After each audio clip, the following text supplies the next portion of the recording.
둥둥 수요 특강 달을 가리키다. 매주 수요일 코너입니다. 달을 가리키다. 성현들은 달을 가리키고 있지만 우리는 그 손가락만 보고 있지 않은지 돌아보는 시간인데요. 종교의 문자나 상징이 아니라 그것이 가리키고 있는 종교의 참된 가치에 대해 생각해보는 시간입니다. 오늘날 한국의 종교들은 건강하다고 할 수 있을까요? 때론 일부 종교들이 사회적 물의를 일으키며 사회의 걱정이 되기도 하는데요. 최근 한국교회의 지성적 성숙을 위한 단체 기독인문학연구원에서 한국교회는 건강한가라는 주제로 강좌를 열었습니다. 오늘은 이날 강좌를 해주신 기독인문학연구원 박성철 목사님과 이에 대한 이야기 나눠보겠습니다. 목사님 안녕하세요. 네, 안녕하세요. 네, 반갑습니다. 자, 최근 기독인문학연구원에서 한국교회는 건강한가라는 주제로 강의를 해주셨는데요. 기독인문학연구원 소개도 좀 해주시고 어떤 강의였는지도 소개를 좀 부탁드립니다. 네, 기독인문학연구원은 현재 50여 명의 이제 그리스도인 학자와 활동가들로 구성되어 있고요. 연구와 이제 교육을 통해서 사회공헌 활동을 펼치는 기관입니다. 현재 이제 한국 사회에 필요한 연구를 대중화하거나 다양한 아카데미 강좌를 개최하고 있고, 때로는 이제 공공기관과 연계해서 시민인문학 활동을 진행하고 있습니다. 예. 이번 강좌는 이제 종교 사회학적 관점에서 종교의 이제 몰락 현상을 살펴보는 시간이었는데요. 이를 통해서 이제 오늘날 한국교회 문제점에 대해서 좀 진지하게 고민해보는 것을 목적으로 했습니다. 네. 이를 위해서 이제 텍스트로서의 이제 미국 침례교 목사이자 웨이크 포리스트 대학의 종교학 교수인 이제 찰스 킴볼의 종교가 사악해질 때를 이제 텍스트로 삼았습니다. 이제 개신교인들을 대상으로 어떤 인문학적 소양을 함양하고 또 지성적인 성숙을 위해서 이렇게 원래 강좌를 계속 열어오신 것 같습니다. 네. 자, 이번에 이제 박성철 목사님께서 뜻깊은 강좌를 열어주셨는데요. 종교가 사악해질 때라는 책을 통해서 한국 교회가 건강한지를 좀 이렇게 점검해보는 시간을 가졌던 것 같습니다. 종교가 사악해질 때라는 책은 어떤 책입니까? 이 책은 이제 찰스 킴볼이라고 하는 저자에 의해서 쓰여졌고요. 이 책에 이제 그 저자가 이제 서문에서 밝히고 있는 것처럼 비교 종교학적인 관점에서 종교의 이제 몰락 현상, 저자의 표현대로 말하면 이제 종교의 타락 현상이라고 할 수 있고요. 이것을 이제 책의 이제 제목에서는 종교가 사악해지는 현상으로 이제 이야기를 했는데요. 이 현상에 대해서 이제 분석을 하고 있습니다. 특히 이제 오늘날 종교가 사회적 갈등이나 정치적 분쟁을 심화시키는 요인으로 작용하고 있는 현실을 이제 비판적으로 다루고 있거든요.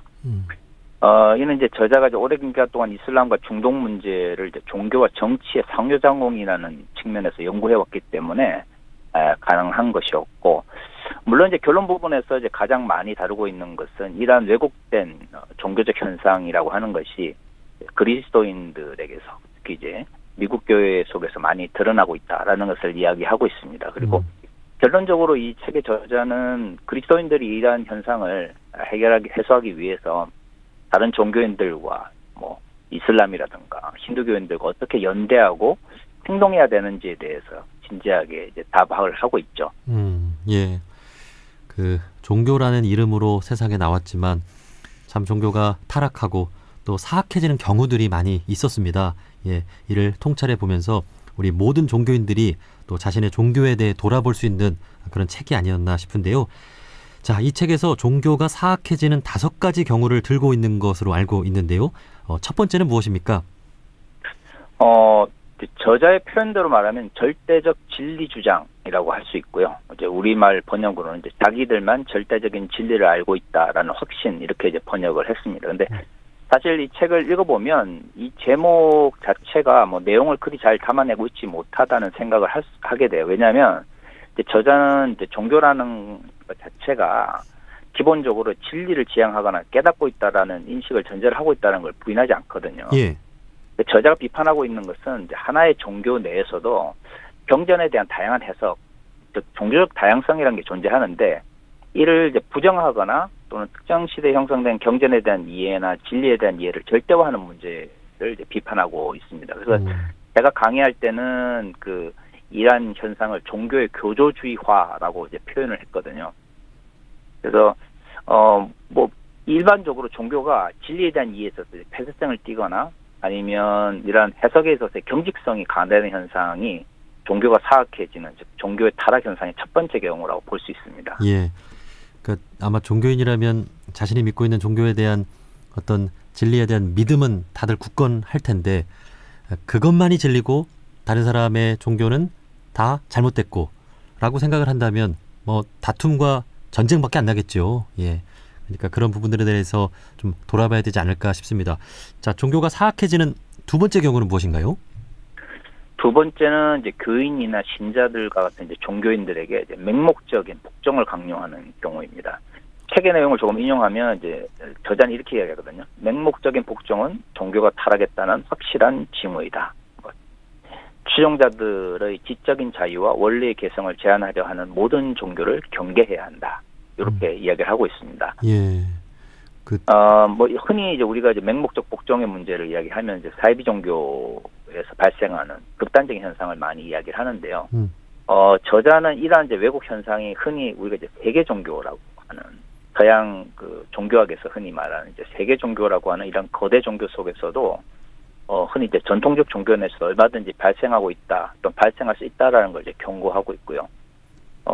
이러한 것을 해결하기 위해서 이제 저자는 자신의 행동에 책임을 지려고 하는 자세를 뭐 종교인들이 가져야 된다, 이런 이야기를 하거든요. 네. 그러니까 결국 맹목적인 복종의 문제, 뭐 종교 지도자나 아니면 특정한 교리에 대한 맹목적인 복종의 문제는 자신의 행동에 대해서 책임을 지지 않으려고 하는 인간의 욕망과 연결되어 있다라고 하는 것이 저자가 강조하고 있는 두 번째 요인인 것 같습니다. 네, 그 과거에는 성직자의 권위가 막강했잖아요. 그런데 네, 그렇죠. 이제 지식의 어떤 평준화라든지 또 민주주의 시대의 흐름에 맞게 종교 내에서도 이렇게 성직자나 뭐 일반 평신도나 이렇게 좀 평등한 그런 관계를 또 맺고 있는데 일부 그렇지 못한 그 종교에서는 이렇게 성직자의 권위가 세고 이렇게 복종을 강요하고 그런 종교가 있는 것 같습니다. 자, 종교가 사악해지는 세 번째 경우는 무엇일까요? 책에서는 이제 이상적인 시대의 확립이라고 표현을 하고 있는데요. 책을 읽어보면 뭐 이런 표현이 조금 이제 형이사학적으로 표현되어 있는 것 같고 사실 신정 정치에 대한 문제를 비판적으로 다루고 있습니다. 그러니까 저자도 이제 종교가 기본적으로 지향하는 시대상이나 사회상이라고 하는 것이 중요하다는 것을 부정하지는 않거든요. 예. 문제는 이를 이제 현실 정치 체제 속에서 신정 정치라고 하는 특정한 방법으로 이제 고착하려고 하고 또 이를 위해서 수단과 방법을 가리지 않거나 극단적인 경우는 이제 폭력을 통해서 다른 정치적 가치나 종교적 가치를 가진 사람들을 억압한다는 데 문제가 있는 거죠. 그래서 책에서도 가장 이제 집중적으로 비판하고 있는 것이 현실 속에서 신정을 실현하려고 하는 극단적 종교인들의 정치적 행위인 거죠. 예, 예. 그 저자는 저서에서 이제 신정이 오랫동안 제대로 효과를 발휘한 적은 한 번도 없었다라고 이제 강하게 비판하면서 신정을 주장하는 이제 종교인들이 시대에 따라서 꼭 있긴 있었지만 실질적으로 신정을 주장하면서 이것이 긍정적으로 혹은 그들이 원하는 방식대로 작용된 적이 전혀 없었다라고 이야기를 하거든요. 네. 사실 뭐 건강한 종교인이나 아니면 종교 지도자라면 신정이나 아니면 신정과 비슷한 형태의 어떤 극단적인 정치 제도, 정치 체제를 이제 주장하기 전에 도대체 신정을 누구를 위한 신정인지에 대해서 물어봐야 하거든요. 제 개인적으로 지금까지 인류 역사에서 이제 신정을 주장했던 이들 중에서 그 종교를 따르는 추종자들이나 아니면 뭐 추종자까지는 아니더라도 주변의 사람들을 위해서 신정을 외쳤던 이들 혹은 종교 지도자들은 거의 없었던 걸로 기억을 합니다. 네. 거의 대부분 신정을 외쳤던 그리고 신정 정치를 주장했던 종교 지도자들은 자신들의 이익을 이제 극대화하기 위한 방법으로서 이런 걸 주장해왔고 오늘날도 실질적으로 신정을 외치는 이들이 이제 이러한 그 자신의 이익의 문제와 연결되어 있는 경우가 많거든요. 네. 그런 의미에서는 참 이제 부끄러운 일이면서도 또한 저자가 매우 적절하게 비판하고 있는 것이라고 생각을 합니다. 네. 그 종교인들도 다 시민의 한 사람으로서 정치 참여는 할 수 있고 또 종교적인 가치를 추구하는 정치인들을 지지할 수도 있지만 종교 집단이 어떤 정치 권력을 지향하고 그렇게 되면 안 되겠죠. 그래서 이제 문제를 일으킨 일들도 참 많이 있었던 것 같습니다. 자, 종교가 사악해지는 네 번째 경우는 무엇일까요? 네 번째는 이제 목적이 모든 수단을 정당화한다입니다. 저자는 이제 목적과 수단이 동일하게 중요하다라는 걸 반복해서 강조하고요. 목적의 정당성만큼이나 수단도 정당해야 된다라고 강조하고 있거든요. 예. 그래서 이 책에서 가장 인상적인 부분이 이제 저자가 목적이 수단을 정당화하는 현상이 단순히 이제 외부 세력에 대한 반발이나 경계에서만 발생하는 것이 아니라 내부 세력에 대해서도 이제 발생한다라고 하고 주장하고 있는 부분이 있습니다. 그 외부 세력에 맞서는 집단 정체감을 강화하기 위한 수단으로는 이제 뭐 가장 극단적인 게 이제 성전을 선포하거나 성지 수호를 목적으로 폭력을 정당화하는 경우고요. 내부로부터의 집단 정체감을 강화하기 위해서는 이제 차별을 정당화하면서 인종차별이나 성차별, 계급차별을 정당화하거나 이를 반복해서 강조하는 방식으로 나타난다는 거죠. 그래서 사실 요 네 번째 이 목적이 수단을 정당화한다라고 하는 부분은 다섯 번째 이 종교의 타락 현상인 성전 선포와도 밀접하게 연결되어 있습니다. 그래서 어떻게 보면 이 네 번째하고 다섯 번째는 서로 동일한 내용을 좀 더 쉽게 그리고 좀 구체적으로 써서 설명을 하고 있다고 볼 수가 있죠.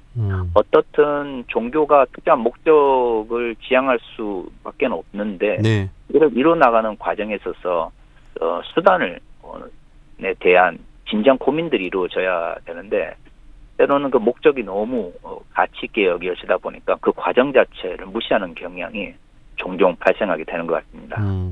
그러니까 종교적인 목적이라고 하는 것도 결국은 사랑과 평화잖아요. 근데 이 사랑과 평화를 전하기 위해 사랑과 평화에 부합하지 않은 수단을 사용한다. 이것 좀 문제가 되겠죠. 예. 그렇죠. 네네. 종교적인 목적은 첫째도 둘째도 사랑과 평화임을 우리가 기억을 해야 될 것 같습니다. 자, 이렇게 종교가 사악해지는 5가지 경우를 말씀을 해 주셨는데요. 이는 일부일 뿐이겠죠. 뭐 목사님께서 우리나라 종교들을 좀 바라보신다면 좀 어떻습니까? 일단 뭐 한국 교회의 경우는 아마 킴벌이 이야기했던 5가지 중에서 마지막 5번째 이제 성전 선포를 이제 제외하고 나면 꽤 많은 부분에 있어서 이 종교가 타락해가는 현상이 나타나고 있다라고 볼 수 있습니다. 아하. 뭐 대표적인 경우로 흔히 우리가 이제 태극기 부대로 대표되는 예. 한국의 이제 극우 세력을 볼 수 있는데 사실 참 안타깝게도 이제 한국의 극우 세력 중에서 보수적인 그리스도인들이 많이 포함되어 있습니다. 이건 뭐 부인할 수 없는 공공연한 사실이고요. 문제는 이제 뭐 그런 사람들이 있을 수는 있고 또 뭐 우리나라뿐만 아니라 미국이나 독일 같은 경우에도 이제 그러한 경향들이 조금씩 나타나고 있는데 문제는 이를 비판하거나 이제 올바른 방향으로 인도해야 될 종교 지도자들이나 목사님들 역시도 이러한 이제 왜곡된 종교 현상 자체를 뭐 신랄하게 비판하거나 아니면 이를 이제 경계하기 위해서 노력하기보다는 지지하거나 오히려 침묵으로서 편을 두고 있는 경우가 많은데요. 이런 것들이 이제 오늘 한국 교회에서 가장 큰 문제인 것 같습니다. 네. 뭐 다른 종교에 대해서는 뭐 제가 뭐 어떤 뭐 종교학 자체를 연구한 사람이 아니기 때문에 깊이 뭐 그렇게 깊이 있게 알고 있는 편은 아닙니다. 근데 단지 사회학적 측면에서 보면 한국의 이제 주요 종단이라고 불리는 종교들 있지 않습니까? 네. 일단 그 주요 종단이라고 불리는 곳에 소속되어 있는 종교인이나 종교 지도자들이 뭐 다른 영역에 대해서는 제가 뭐 함부로 말하기는 힘들고요. 정치적 영역에서 행동하는 모습을 보고 있자면 사실 뭐 모르겠습니다. 종교적 영역이나 그들의 어떤 뭐 독자적인 어떤 영역에서는 어떻게 활동하시는지 모르겠지만 이 정치적 영역에서 활동하고 있는 모습을 보면 또는 영향력을 발휘하는 모습을 보고 있으면 한국 교회와 그렇게 크게 다르지가 않습니다. 단지 그 뭐 강도라든가 정치적 참여의 정도에 있어서는 분명히 차이가 있죠. 네.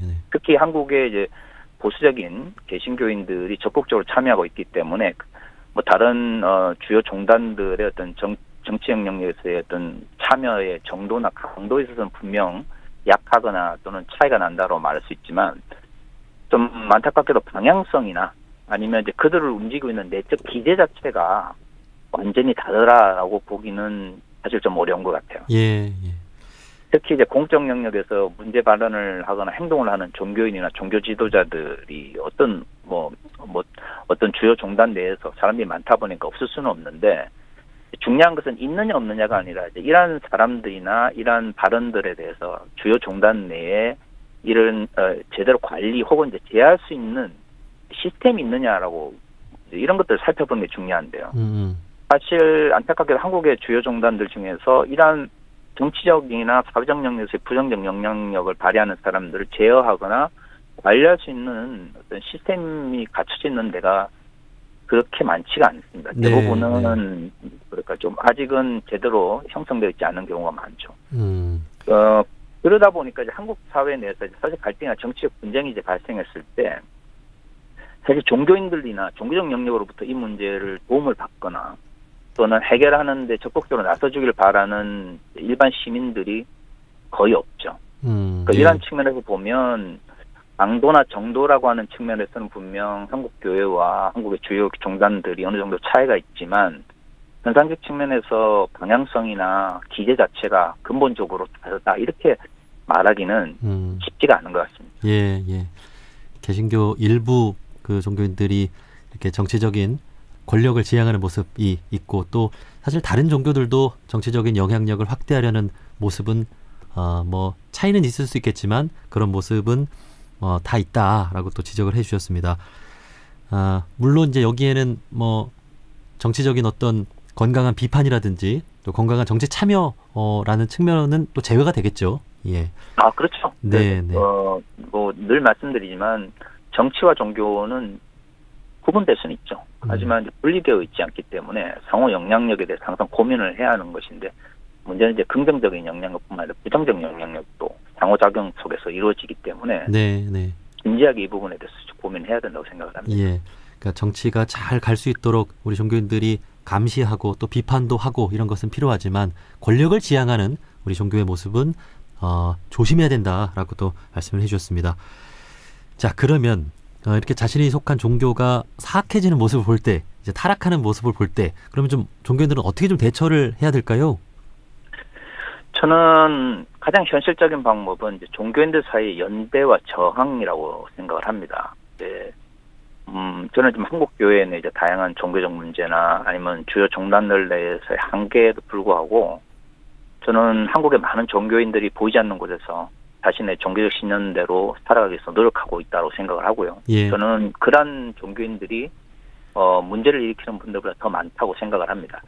문제는 우리는 이제 사회 속에서 종교인으로 살아간다라고 하는 것이죠.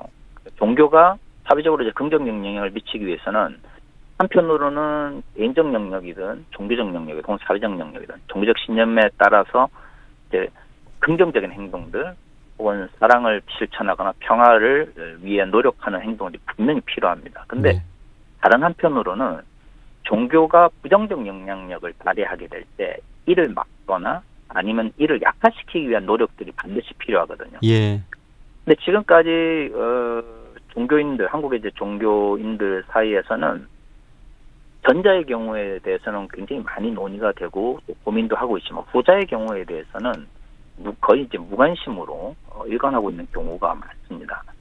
저는 어떻든 혼자서 이러한 종교의 타락 현상이나 또는 사악해지는 문제를 해결할 수 없기 때문에 기본적으로 이런 문제가 발생했을 때 종교인들 사이에 연대가 반드시 필요하다고 생각을 하는데요.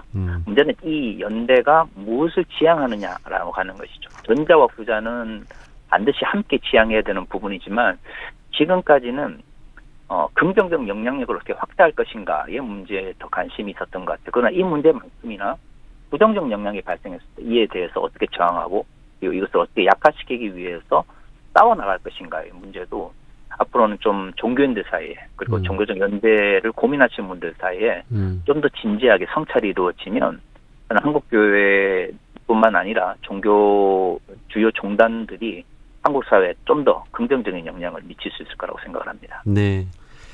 생각해 보면 예수님도 그 유대교 사회에서 유대교가 잘못된 모습들을 이렇게 비판하면서 종교적인 어떤 새로운 운동이 일어나서 그리스도교가 탄생을 한 것이고, 또 부처님도 당시 힌두교 사회에서 힌두교의 잘못을 지적하면서 또 불교가 이렇게 탄생을 한 거잖아요. 그러니까 오늘날 우리 종교인들도 자신이 족한 그런 종교의 잘못을 이렇게 비판하고 또 종교가 잘 될 수 있도록 용기 내서 목소리를 높일 수 있는 우리 종교인들이 됐으면 좋겠습니다. 자, 마지막으로 저희 프로그램은 다양한 종교인분들이 듣고 계시는데요. 꼭 하고 싶은 말씀 있으면 마지막으로 한 말씀 해주시죠.